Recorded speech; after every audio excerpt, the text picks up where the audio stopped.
I'm known for is making a TBR for a year-long challenge and then promptly forgetting about all of those books and never reading them. I always have good intentions with year-long challenges. I always have ideas of like reading all those books, and I do want to read all those books, and I think naturally I will read all those books. I'm excited about them. I put them on a TBR. Of course, I'm going to read them. But for some reason, I always forget those books exist, and I never complete the challenges. And with this year being the year of year-long challenges, there are so many year-long challenges going around. I needed to have a plan of how I was actually going to succeed this year with the year-long challenges I have currently decided to do. And I have a few bingo boards on the go because who doesn't love a bingo board? And I've decided to tackle them one bingo at a time. So we are going to do this bingo by bingo, and we are going to complete the bingo boards one line at a time. The first bingo board that is currently active is the Romantasy Bingo Board by Covers with Cassidy. And I've made a TBR for that. I will link the video if you want to go see my full TBR of all 25 books I've decided to read. And now we are going to start reading those. Now, normally I would start with the first line of the bingo board. However, the first line has 2026 release, and it's not 2026 yet as of me starting this challenge. It is December. And also, my 2026 release that I chose doesn't come out until April. So, I mean, I got a long time to wait until that comes, and it's too late to start this challenge in April. I need to start it now. So I'm going to start with the second row of this bingo board. This weekend is also Weekend at Timmies, which is a readathon I do every third month. And one of the prompts for Weekend at Timmies was mental health representation this time around.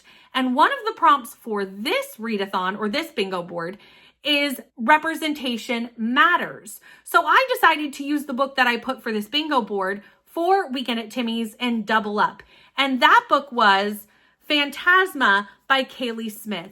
So today I'm finally going to dive in to Phantasma. This is the middle spot on this line, so we're not going to necessarily do the line in order, but we are going to read all 5 prompts in this line and complete an entire bingo in this vlog. So let's dive in. This is a very, very, very popular fantasy romance series. I've heard so many people love this series and talk about it often.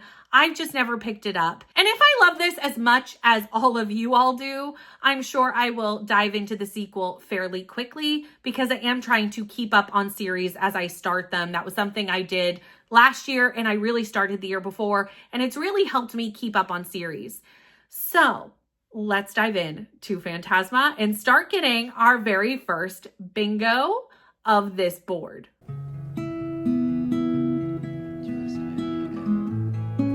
So I am coming up on the 50% point of Phantasma, and I need to tell you how much I'm loving this book. I knew this was super popular here on BookTube. I knew that it was a fantasy romance. I knew there was amazing OCD representation, and I knew there were trials, which is all wonderful things, but nothing that made me want to snatch up this book in haste. It put it on my TBR. I definitely wanted to get to it, but there were a couple of facts that had I known they were in this book, I would have picked it up a lot faster. So when I open this book, there's a content warning page. Immediately, I see the word horror listed, horror elements. And I'm like, oh no, oh no, oh no, oh no. But I started to read. I was like, okay, let's trust the process. And immediately I realized it was gothic horror. This is a gothic horror fantasy romance. And I love gothic horror. I love the macabre feel of a gothic horror book. Dracula being one of my favorite books of all time. That is the vibe that you get in this book.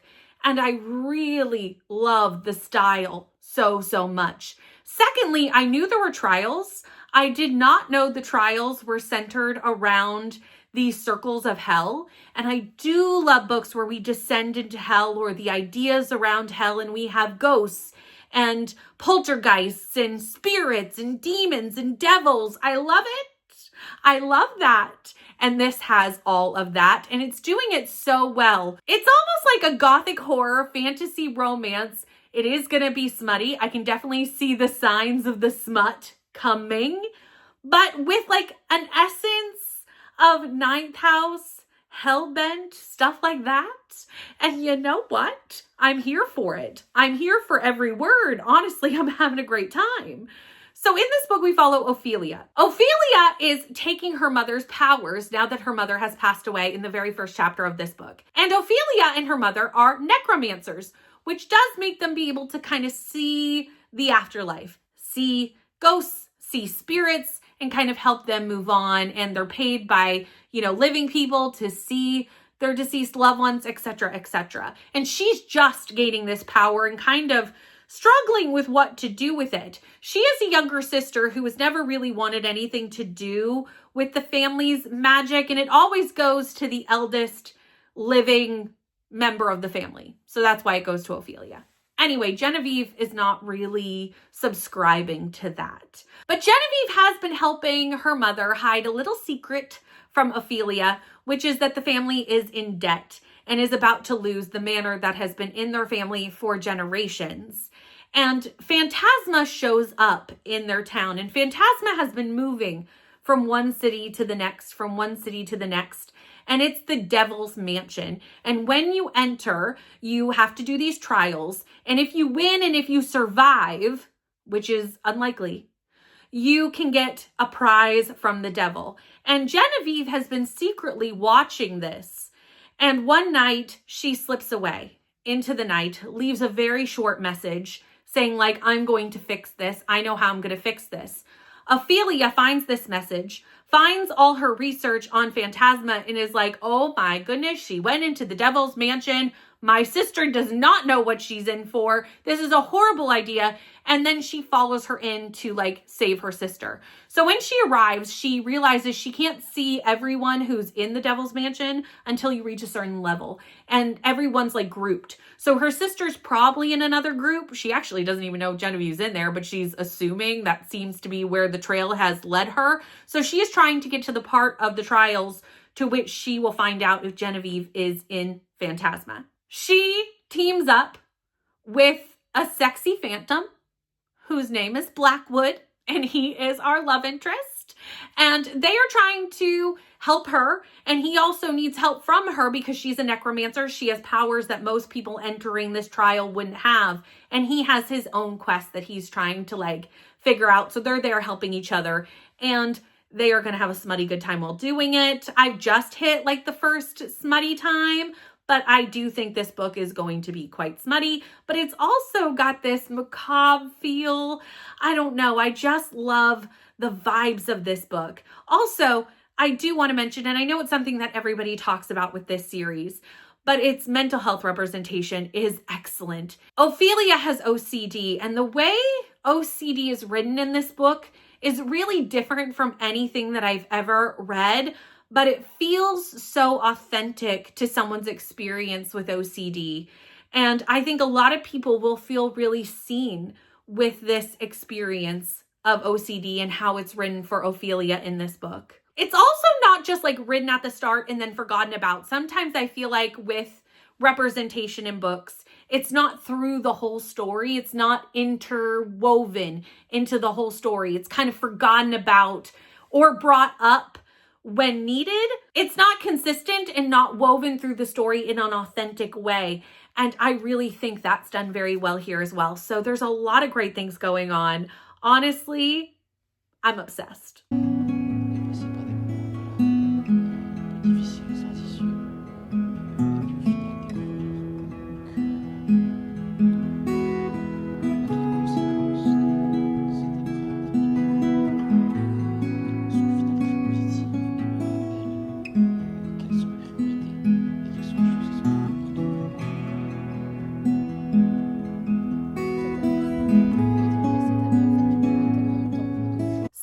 Officially finished Phantasma, and this was a 5-star the last time I talked with you, and it did drop as I was reading the book. I'm still going to give it a 4 because all the reasons I loved it at the beginning still need to factor in to this rating and why I'm rating it a 4-star. However, once we really got into this book, it was extremely, extremely, extremely repetitive.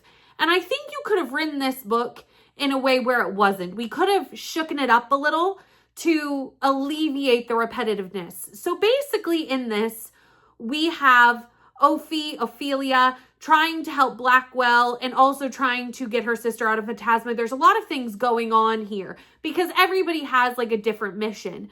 Blackwell's mission, I'm not going to go too in-depthly into that because I do think it is the plot of this book, or one of the major plots of this book. It's not the only plot, but it's a major plot. The other one being Ophelia getting her sister out of Phantasma. And his plot we find out like later in the book. So I don't want to, tell you too much about that. But we do know that he's searching for something very early. I probably mentioned it in the last clip. I don't remember. Anyway, he's searching for something and he enlists her to help him as part of this bargain. I guaranteedly talked about this already, but yeah. They search for something. They go through Phantasma. They look for the things. They have a trial. They get out of the trial. They're very stressed from the trial. There is smut. They look for something. They have a trial.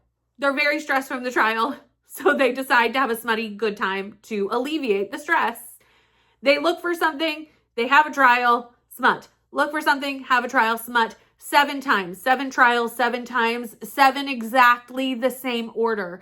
And the looking for something in Phantasma really feels the same over and over because you're looking for the same thing. And yes, you go to different rooms, but Phantasma really feels the same no matter what room you're in. You're still meeting ghouls and phantoms and all this stuff, and you're dealing with this magical devil castle. The trials are what is different. The trials are different each time, but the trials are 5 pages long. They aren't that in depth. They don't take that long to get through. So even though they are different, they don't make this feel less repetitive because they're such a small part of this book. The trials were interesting. I liked the trials, but they were in and done very quickly. Again, we have 7 of them in a 500-page book, not even 500 pages. It's like 492. So you don't have a lot of time to really dive into those trials, and therefore they are quick. You blink, you miss them, and then you move on. And honestly, the smut was kind of the same every time too. There wasn't a big differentiating in how the smut happened. So it really just felt like rinse, repeat, rinse, repeat, rinse, repeat. And that got a little monotonous for me as I was reading the book, and it definitely detracted from my enjoyment of the book and what kind of brought it down from the 5 stars that it was the last time I talked to you. I will say the outcome of this book, very predictable. I didn't have a big like, oh my gosh, this is what's happening. I think if you're paying attention, it's very obvious. There's a lot of breadcrumbs to lead you there. I don't find that to be a bad thing. I think that was there for a reason. I think the author was trying to lay those breadcrumbs. I don't think it was a mistake. I think it was there intentionally. And I think if you are paying attention, you can put the story together, and then you have the moment where you're like, yes, I did put this together correctly. I am correct. And yeah, that's what I think of this book. I think I am going to continue with this series. I am interested in the next book following her sister. And I really liked her sister in this book, and I'm interested to see where we go with that, because I do think it's going to be very different from this one. Well, maybe not very different, because I think it's probably, I don't even know if it's still a trials book. I actually don't know that much about the second book other than that it's following her sister. So I don't know how different it is, but I think due to how this ends, it has to be somewhat different, if that makes any sense at all. But it is time to move on to the next book for this vlog, which I forgot to bring over here, so you'll see it in the next clip. And that was for urban setting, and I decided to read The Wren and the Holly Library by K.A. Lind. This book is set in like a dystopian New York, so hence the urban setting. Beauty and the Beast retelling. It's me. We're going to read a retelling, not surprising. This is also on my December Timmies TBR, and it's time to like knock that off the list before we go into the other books that aren't on my TBR. Like I might as well read my TBR book first. So I'm actually going to go grab that book, and then we will get started on reading it.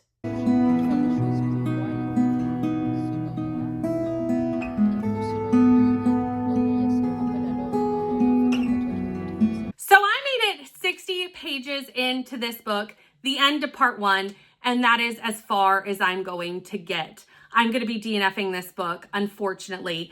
And what is really unfortunate about that is I own the sequel. And this is one of the reasons I went on my book buying ban and really have changed how I'm buying books, because it shows that I was overbuying, because I shouldn't have bought the sequel to a book I didn't read, because now I've DNF'd this, I'll never open this, and I've wasted money. However, I go to a lot of local book swaps and book meetups, and I will be taking this to the next one that I have. I don't know when that is, but I will take these and I will gift them to someone who will appreciate them a lot more than I did. And they will go to good homes. But I ended up buying this one so I had the matching sprayed edge, and you see how that worked out. That didn't work out very well. Now for this bingo by bingo, these year-long bingo board challenges, I am counting DNFs. Because realistically, a DNF in my mind is a red book. I don't count it towards my Goodreads goal because I only have a Goodreads goal of one book anyway. And I also don't rate books on like Goodreads or Storygraph that I DNF, but I do count them as a book that I've read. Because at the end of the day, it's a book off my TBR. And in this case, it's 2 books off my TBR. So they're gone, they're out of sight, they're done. I'm never gonna go back to them most likely. And especially this, I definitely wouldn't, because the main reason is the writing. I really do not like how this book is written.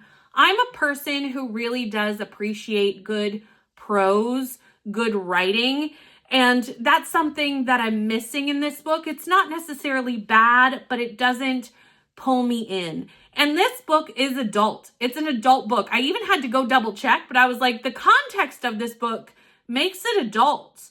And the characters are so YA that the juxtaposition of like her living in a brothel while also acting about 16 years old really threw me for a loop. And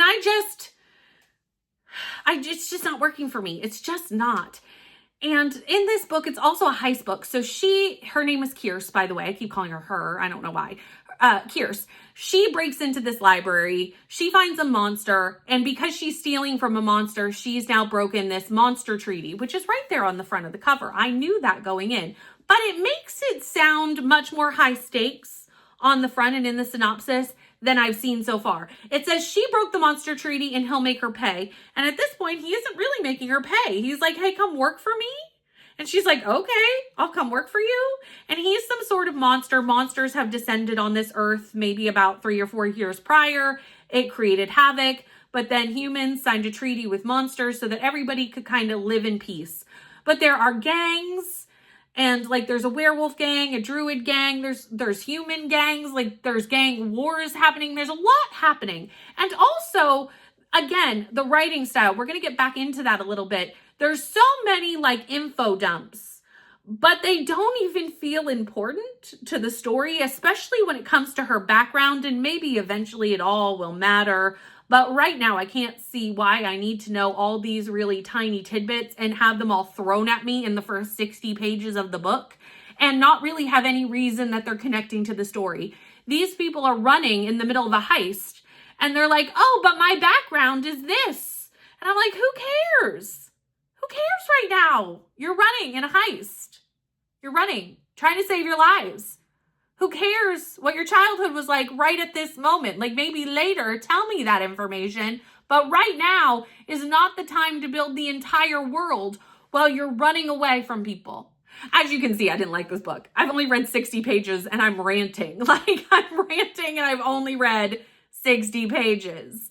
But I'm not a heist book reader. There's just things that also, like, again, for me, this isn't a book for me. I thought the fact that it was Beauty and the Beast would help me overlook the things that I don't love, such as it being a heist fantasy. It hasn't done that. And also the writing, it kind of harkens back to the day, which this came out a few years ago, and it definitely harkens back to the day where we used to say Red Tower books were pretty on the outside, but the inside needed some editing. I think this is the case with that. I feel like Red Tower books has come a long way. The more recent ones that have come out, I have enjoyed more. And this is one that is of that time of Red Tower books, where the outside is gorgeous, but the inside could have used some editing. And the writing style, again, I don't even know if editing would work for me, but writing styles are always something that it could work for you. It just didn't work for me. I will say though, Red Tower, they can make a beautiful book. It's gorgeous. It's absolutely beautiful. but it is going to be unhauled to someone who will appreciate it more. And we're going to move on to the next spot on the bingo board that I'm going to be working on. And that is Indie to Trad Pubbed. And for that, I decided to read A Court This Cruel and Lovely by Stasia Stark. This is a book that so many people have told me I need to read because it is female rage in a book. I believe we might even be taking down a system, but I'm not actually sure about that. But I do know that it's female rage, and I do love a feminist book. I love a feminist book. Give it to me. And I think that's what I'm going to get in this from what I've been told. We'll see as we go. Maybe that's not true. Maybe as I read it, I'll be like, nope, not true. But that's what I've been told. And I am glad to pivot from a book that, again, I've read 60 pages and I'm ranting, so I really wasn't liking this. So it's time to move on to something fresh. And again, this one has higher ratings than this one. And most of the people that I know haven't read this, but a lot of people I know have told me to read it and think this is a book that I will like. So this one has been more recommended specifically to me. So I think I have higher hopes than that just because people who know what I like to read have said I will like to read this.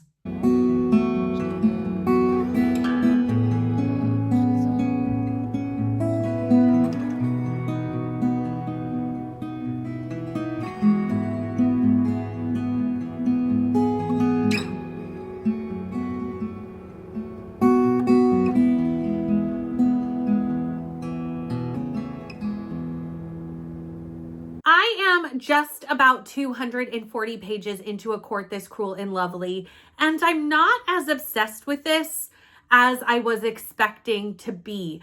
I really had quite high expectations, and maybe I was overhyped for this book. That is possible that I blew what to expect out of proportion and went in with too high expectations because it's not really living up to that for me. I'm not disliking it, but I'm not really loving it either. And there's a couple of reasons for that, but I really had to sit there and be like, why isn't this working for me as much as I wanted it to? And I really had to dissect that a little bit to pinpoint why. So this book, I think, is quite tropey, which is not a bad thing, but it does feel like I've read this book before. And maybe I've read it better before. One of the times that I think I can kind of pinpoint of this book is really like that book is Spark of the Everflame. And I gave Spark of the Everflame 5 stars. So I'm comparing this to a book that I gave 5 stars to.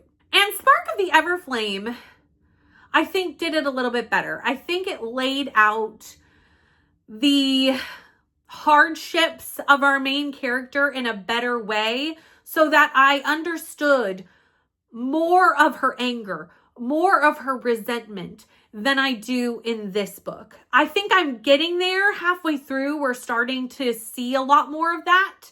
But I think at the beginning, it's not laid out as much as I would have liked. And therefore, our main character, our main female character, just kind of feels like she has an anger management problem. Everything makes her so mad. Everything. And her world has been hard. I'm not saying that in a oh, she should be fine. She's had an easy life. She hasn't. But it's not really shown to us too in-depthly until about halfway through. And honestly, even she doesn't know until about halfway through how bad it's been and how much has been stolen from her and what kind of regime she's living under. It takes a while for us to know that. So then again, her anger feels a little bit over the top at the beginning. I think, again, once you get to the middle, it might start to make sense. But honestly, everything makes her mad. Everything makes her mad. What is her name? Hold on. I always forget her name. Priska. Priska? I think that's her name. I'm probably saying it wrong. So we have Priska, and we also have our main love interest, which is Lorien. And Priska is living in a world where everybody's powers are taken from them when they're a baby. And when they become 25, they're given a bit of their powers back from the gods to kind of help society move forward. However, when they tried to take her power, it didn't leave her. And her parents hid that fact. And now if like someone finds out that she has her full power, she could be like killed and arrested. So yes, like there are hardships. I'm not saying there aren't hardships in her life. There's a lot of hardships, and we find out even more about this as we go through the book and how unjust this is. She gets found out and she ends up flinging into a river. I will not go into all the details of that, but she's going down river. She's being rushed down river. She is drowning. She gets out on shore by these 5 mercenaries. What is his name again? Oh goodness. You can tell I'm not that invested because I cannot remember these people's names.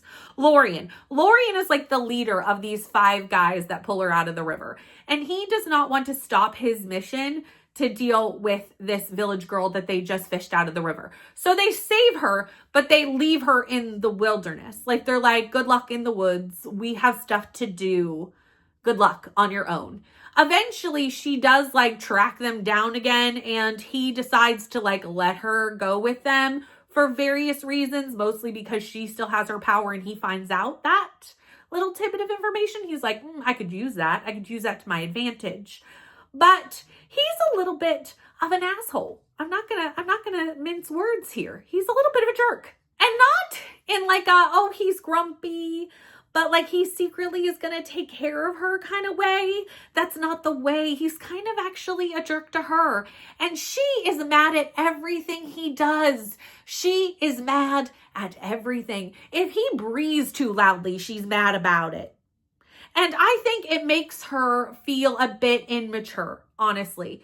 I think she comes across extremely immature. She's like 23, so I guess that makes sense. But this is an adult book, so I need her to feel mature 23. And I don't think she does. And I don't know his age, but there seems to be quite the maturity difference. Whether there's a big age gap, I don't know. But he seems to know a lot more about the world, seen a lot more, know a lot more. And he is much more mature than she is. And I'm not loving that juxtaposition.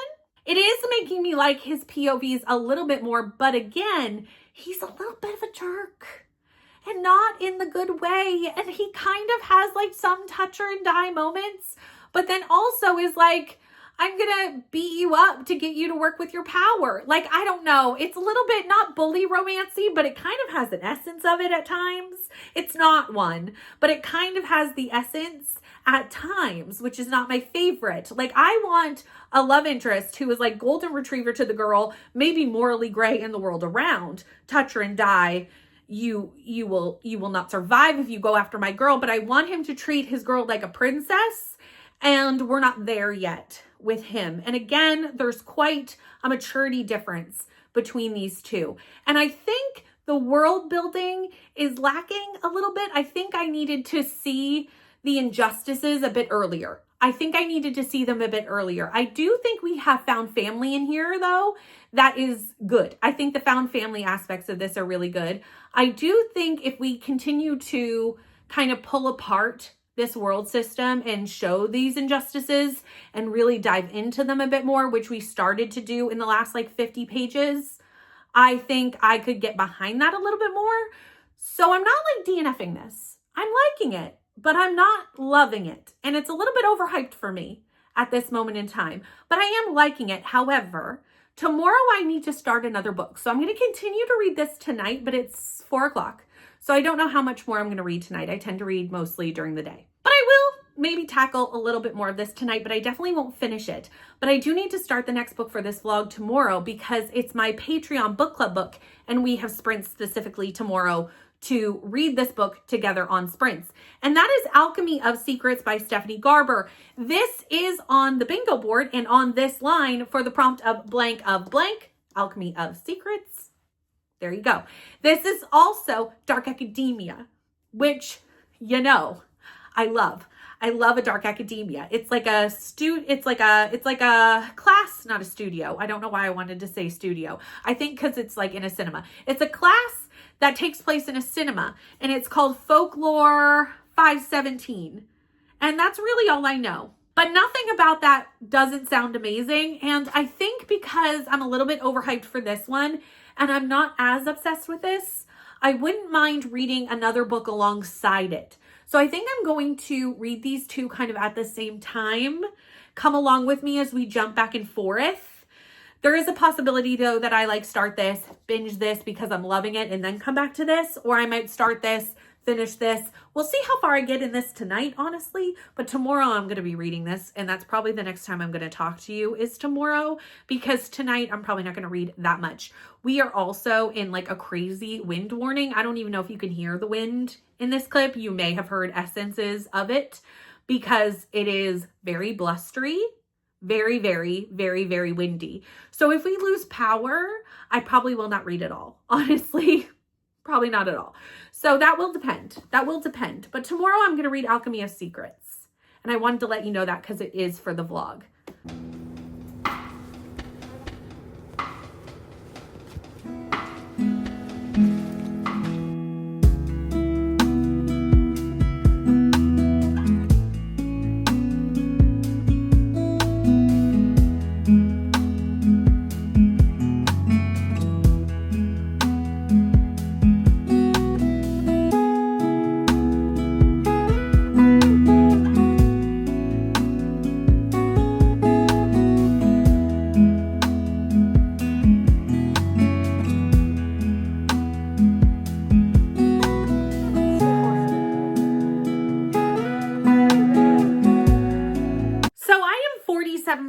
In to Alchemy of Secrets by Stephanie Garber. And the beginning of this book, I fell into it. The beginning of this book is such a me book. It was meandering a little bit, but like in the best way. And we were meeting Holland, who is taking this class, actually is like done taking the class, and now is like a helper to the professor. And what are they called? Like teaching assistants? That's not the right word either. To this professor. And also writing her thesis in folklore and urban myths. And this class is very secretive. It's very hard to get into folklore 517. 517. Yeah, that's what it is. And you can almost like not get onto it without like knowing about it. You kind of have to like stumble into it, word of mouth, get into the class. It's not on the university website, and there's like no way to like sign up for it. You just have to like find it. And the myths are very convoluted, and you're learning about the devil and people doing like deals with the devil, and the watchman who will tell you the time in which you die, and secret banks and secret hotels where people can like go missing and get keys, and time slows. And there's so many myths that you learn about in this book, and they're so rich in folklore, and they feel kind of fairy tale-esque and like the classic Hollywood vibes of it, because it is set in LA, and obviously some of these myths are tied to famous filmmakers and movie stars.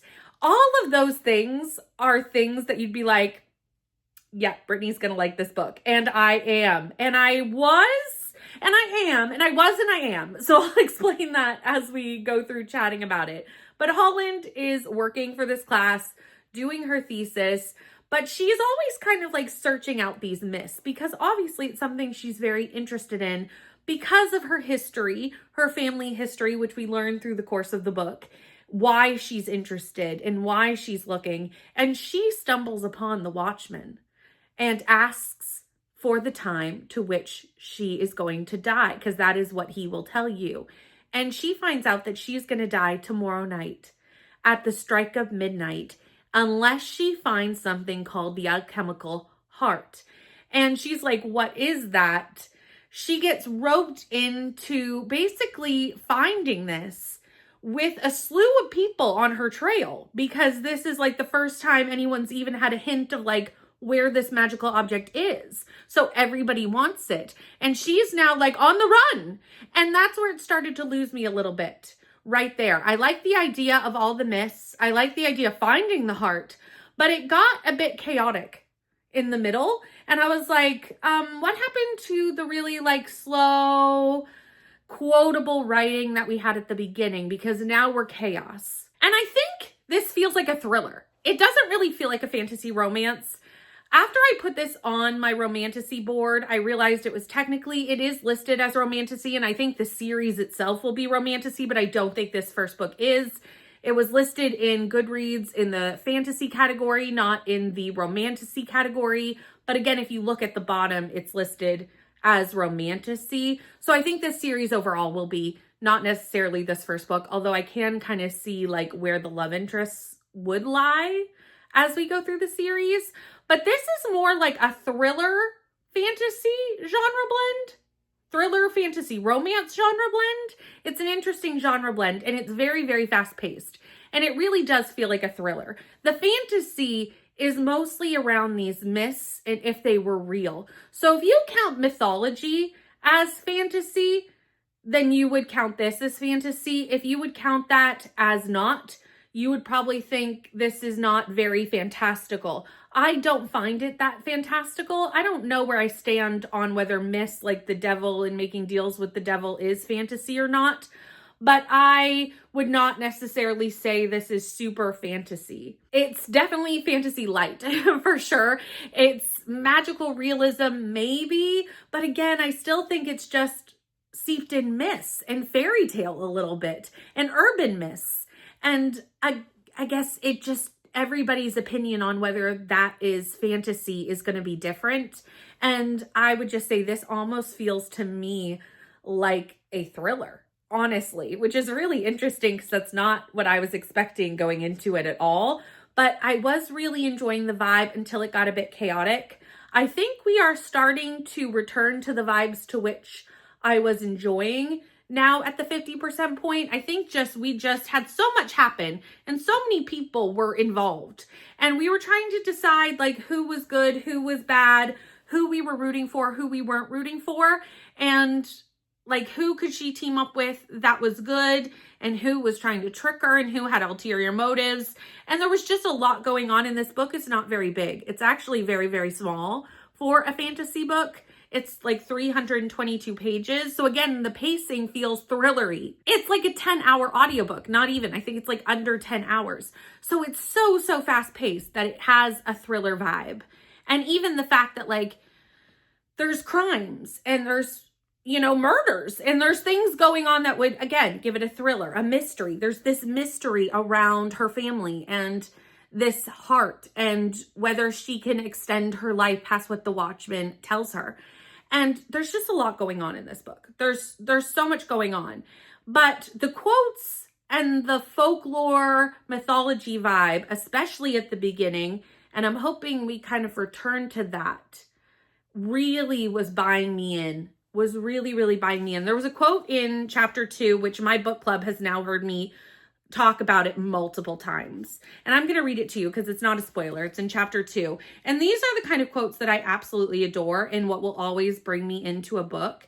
And it's, she felt like a piece of paper that was slightly stuck to the page before. Haven't we all at one point? Haven't we all felt that way? I've never wanted to describe myself in that way or like how I'm feeling, but I felt seen at that moment. Like not every day, but there are days where you wake up and you do feel like the piece of paper stuck to the paper before. Relatable queen, Miss Holland, and also Stephanie Garber for writing it. I'm going to finish this out. We'll see if we return to that like lyrical writing style that I love, more to the mythology that I love, the classic cinema vibes that I love, and kind of leave the like running from the bad guys behind, or at least like have a better balance in the second half of this book. But I've been up and down with it. I'm liking it. I am liking it, but I was liking it more in the first like 10 chapters than I was in the rest of the book. So we'll see where we kind of go as we continue, as we finish, not continue, because the next time you see me, I'll be done. Because again, fast book.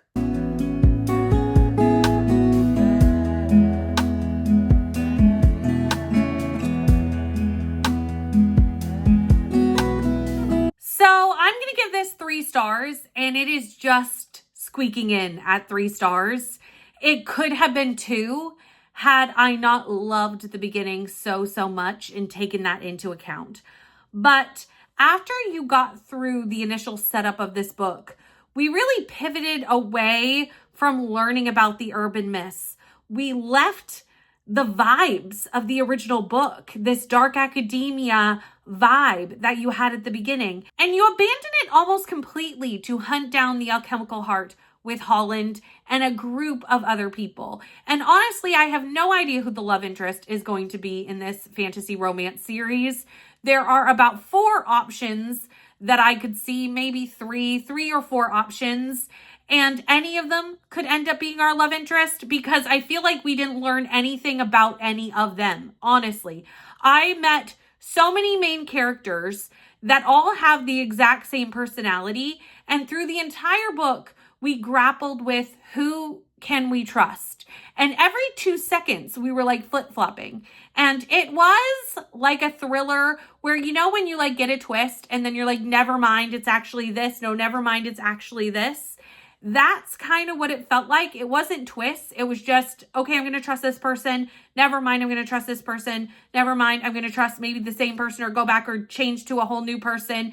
We were just all over the place, and it felt so messy. It felt so messy to me, and I disliked it immensely. And because the character work really wasn't there, and because it is so short, I understand how it isn't. There wasn't time, but we never really got to know everybody. And we were moving through side characters, which were really main characters. Honestly, they're not side characters. They were treated like side characters, but they were main characters. And we were moving through them so fast that they all felt like they had the same personality, the same aspect.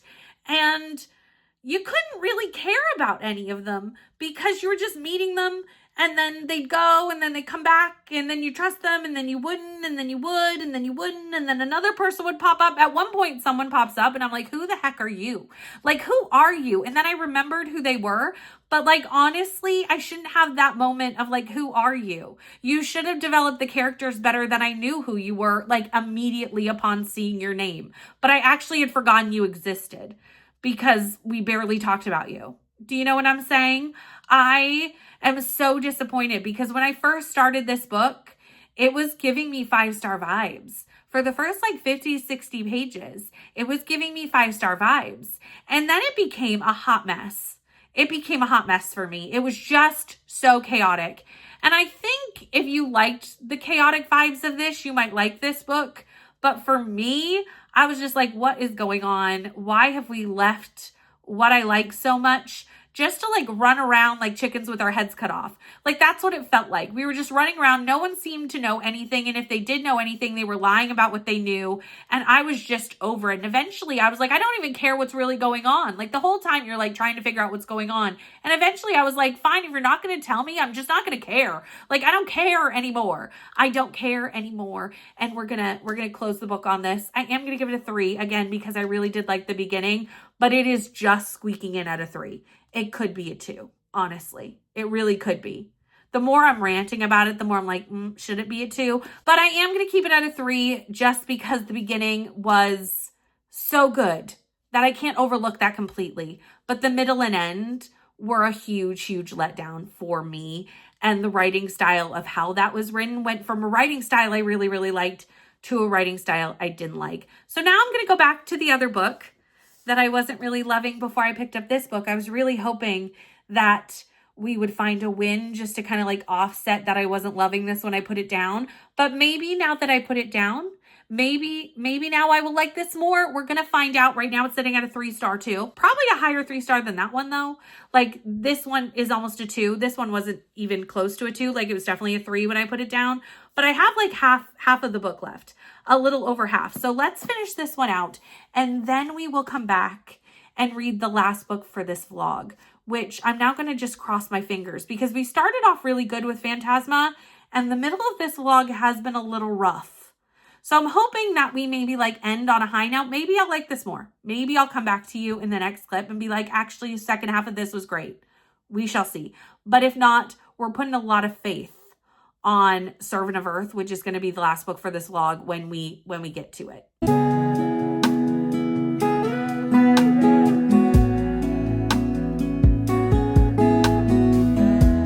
So I have officially finished A Court This Cruel and Lovely, and all my thoughts have not changed.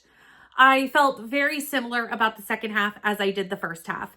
It felt like I have read this book a million times. I could comp this book to so many other books. And every time it made me feel like, oh, this feels like this book or that book or the other book, I would think, but that book did it better.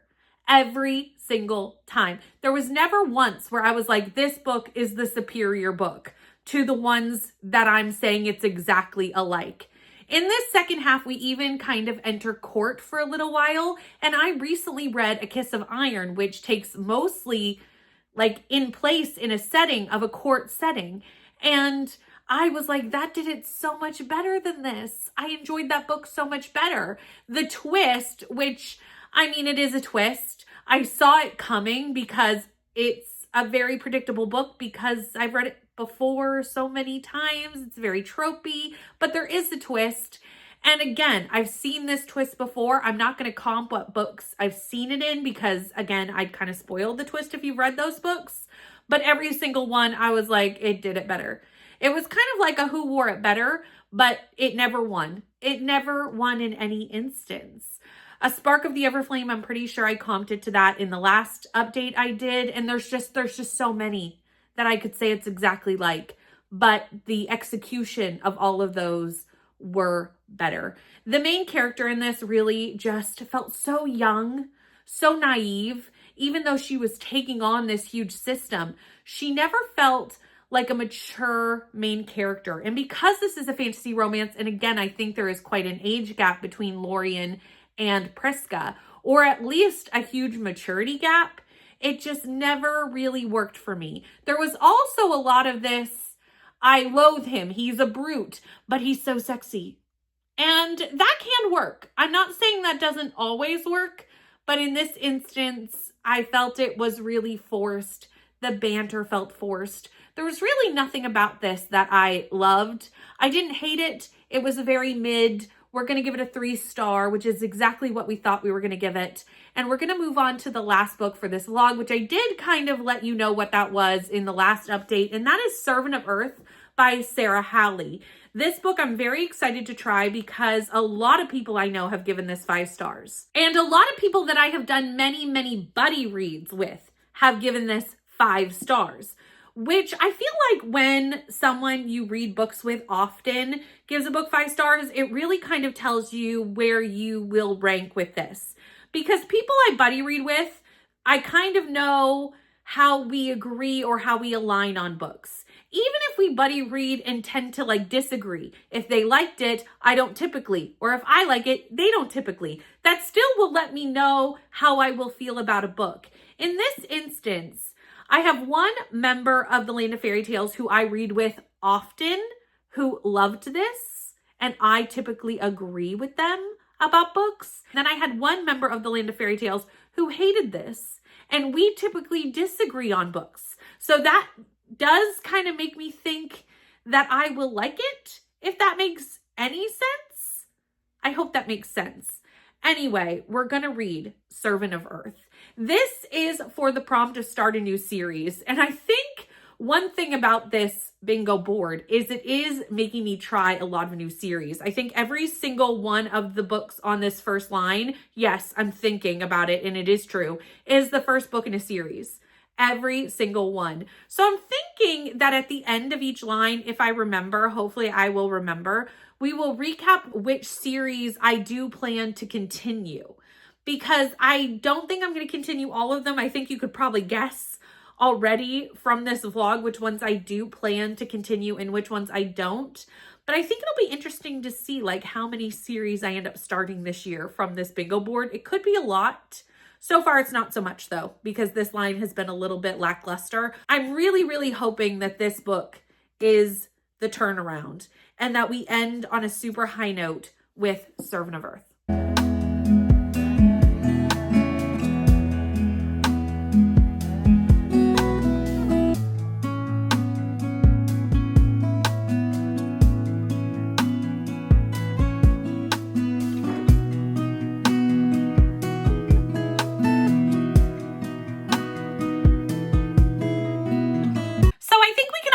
middle of this vlog has been rough, but it's okay because Servant of Earth is giving. It's giving, and I'm having a great time with this book. The writing style of Sarah Hawley is truly one that I immediately gravitate towards, and I can't wait to continue with this book. I'm already 40% in, like I am flying through the first part of this book because it actually was quite culty in the beginning. And I was very surprised by that because I wasn't expecting that in this book. I don't know why, I just wasn't. And it really reminded me of The Glacier a little bit at the very beginning, which is one of my favorite books. So that's a great comparison. And in this book, we follow Kenna. And Kenna lives in this small town of Tumbledown. And her mother has recently passed away. She really only has one person in the world, and that's her friend Anya. And they are trying to survive in this society. And it's a hard society for young women to be in because every 6 years, the elders of this society, who are all men, we do have a little bit of feminism going on in here where we're like, what is happening? We need to change this. This is not okay. Anyway, they put all these women's names in a bowl and they pull out 4 to cross this bog because this village lives on the edge of a bog. And it's said that the land of fairy is across the bog. And every 6 years, they pull out 4 names and send them into the bog to go live with the fae as basically like sacrifices to the fae, to like go marry a fae, to be given to a fae. Anyway, she does not think that this is true. She thinks it's a bunch of crap, actually, Miss Kenna. She absolutely does. She has spent a lot of time on the edge of the bog and kind of venturing into the bog to a certain degree. And she fishes out treasures from the bog. And she has fished out a lot of things, including body parts. So she is pretty sure that most of these women, if not all of these women, are not surviving their time in the bog. Basically, they go and pull 4 names out because it's the night of the ritual, and Anya, Kenna's best friend, gets chosen. And she's like, absolutely not. You're not going into this bog without me. You're not going into this bog without me because I'm going to keep you safe. I know the bog better than anybody else in this whole dang village. And I'm coming with you. And they have to follow these fairy lights that are like in the bog, and it leads them across the bog, supposedly. And most of them do not make it, but Kenna does. She does make it across the bog. And when she arrives, the fae are like, why are you all here? Why are you here? Why are you here? You were supposed to die in the bog. And they don't even know what to do with her. They're like, what do we do? What do we do with these? What do we do? And they make her a servant of Earth. Because each of the fae houses is separated into different elemental magics, one of them being Earth, and she is made a servant of Earth because we are about to enter these trials. The faes have these trials every 6 years-ish, and the younger fae, the younger noble fae, compete in the trials to earn their magic. And each one of them has like a maid servant to help them. And Laura is one of the people from Earth trying to get her magic. Her mother is the Queen of Earth, or the princess, can't remember her exact designation, of Earth. And she's trying to get her magic, and she is given Kenna as her maid servant to help her through the trials. And that's kind of how Kenna gets pulled into the trials. But Kenna is just trying to survive in a world that is not made for her to survive. Her village, not great. Nope. Not good. This new fae place, not good either. Like, they are horrible to humans. They are doing absolutely horrendous things to humans. The treatment of humans that are there aren't that many, but the ones that are there, it'll make your skin crawl how they treat humans. And you will be so angry. You will be so angry, and you'll be like, how are we going to overturn this system? Because we best be at some point during this, I think, trilogy. I don't even know how long this is going to be, but we better be overturning this system at some point because I can't handle it. I can't handle it. Anyway, so now Kenna is in kind of a courtside situation, being a maid servant, helping with trials. There's a dictator king, and some of the fae and some of the houses are teamed up with the king and are like, down with the dictatorship. And some are like, this is starting to get out of hand. Maybe we need to overthrow this king. So I do think at some point we will be overturning a system. And I do love that. I don't know how Kenna is attached to that, but I'm assuming maybe with whatever the romance is, because it is a romantasy, and I'm assuming she's eventually going to be in a romance with one of the fae people. One of my favorite parts about this book, other than the writing, because the writing style was immediately something that I really loved, was the setting. And again, that kind of teams up with the writing style because it's how the setting is written.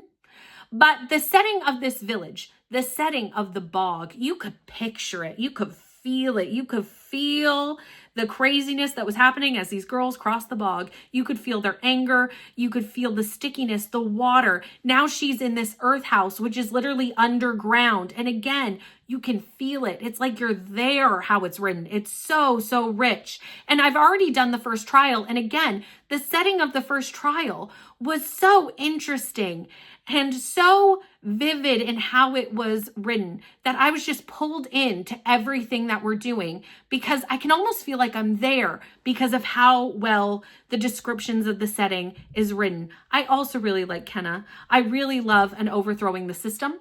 So I'm here for that. I love trials. I'm here for that. And I do really like that I think we're going to see some found family happening. We're not quite there yet. We're not quite at found family yet.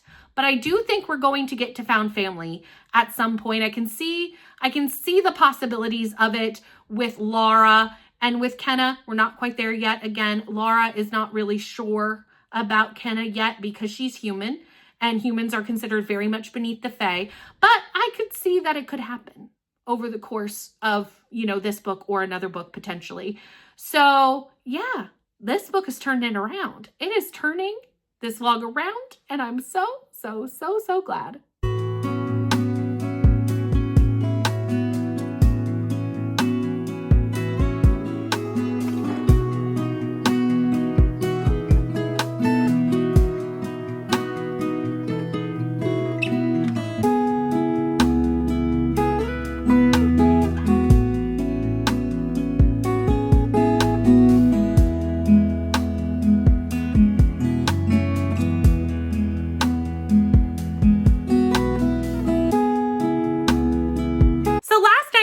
Servant of Earth by Sarah Hawley. And the first part of this book, and I think I mentioned it the last time I chatted with you, really follows the treatment of humans in this society and how horrendous it is. And it is absolutely horrendous. Definitely check the trigger warnings on this book because there is a lot of heavy topics covered and really dived deep into. The commentary of this book is really what got my attention and really what I loved the most. And then probably the writing style, which realistically those two go hand in hand. The settings and how the settings are written, which I've already discussed, and the commentary. And the first half of this book follows how humans are treated because in this society, they are the lowest of the low, but there are levels and there are under Fae, there are noble Fae, and there's this king.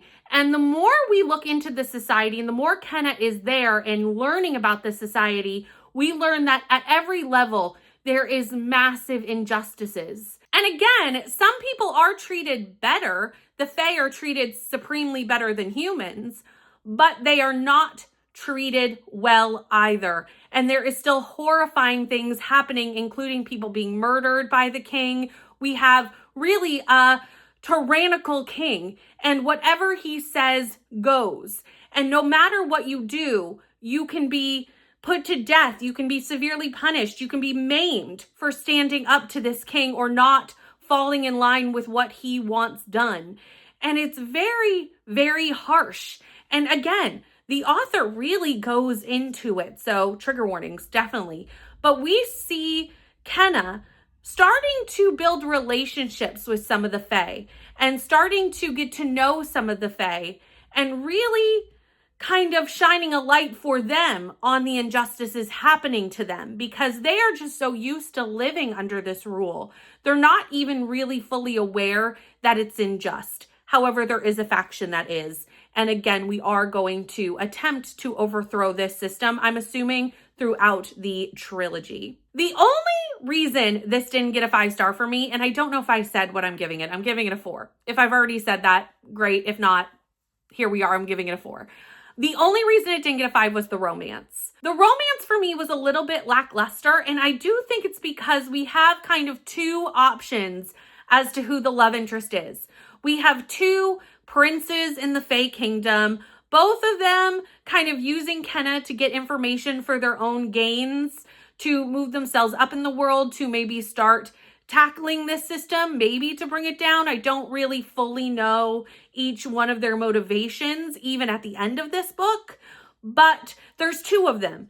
And I think we focus on one more in this book, and I don't know if it's going to be Why Choose. I don't suspect it. I do suspect it to be a love triangle, which is not my favorite. And there's a reason it's not my favorite. It's because I always like one over the other. And unfortunately, the one we focus on is not the one I was rooting for.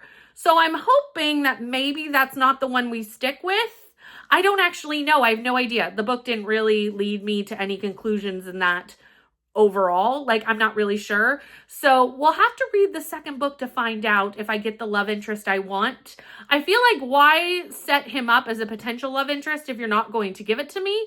But I don't know. I will be continuing this series though, and that is the second series that I have started during this vlog that I will be continuing. All of the middle books, we're going to forget those ever happened. But I am going to eventually read Enchantra, and I believe this is Princess of Blood is the second book. I do plan on reading both of those in the near future. Thank you so much for watching me get my first bingo of the Romantasy Bingo Board. I have officially gotten a full line, and I'm actually going to be starting my next vlog in about a week because I got one of the books for the next line, the third line of this bingo board, on my TBR for the month. So I'm going to be starting a new one very, very, very, very soon and diving into 5 other fantasy romances. So if you're excited to see me tackle another line, make sure you hit subscribe because I will have another vlog coming out fairly soon after I read 5 more fantasy romances. And I'm kind of hoping this next line is more of a win than this one. Overall, there were more misses than wins in this line. So I hope line number 3 is, better. Also, if you made it all the way to the end of this video but have nothing to say down in the comments, leave me a plant emoji for Servant of Earth. Thank you so much for watching. I will see you in the next one. Bye.